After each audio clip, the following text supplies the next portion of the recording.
Hey guys, in this video I'm going to show you how to use two Steam accounts on the same computer. If you find this video helpful, please consider to like this video and subscribe to my channel. In saying that, let's just jump straight into the video.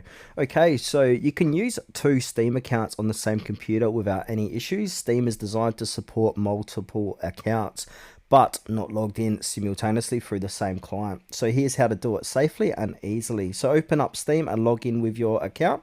Then from here, we want to go ahead and log out. So click on the Steam and then click on under Steam, click on change account.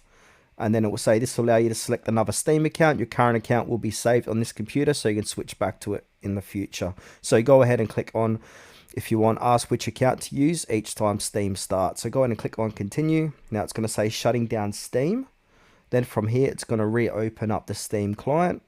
Then from here, it will say who's playing. Go ahead and click on add account. This is my other account. So you can have 2, 3, 4, or 5 accounts running. So click on add account, then sign in with your account name and password. And then from here, we can switch between two accounts on the same computer.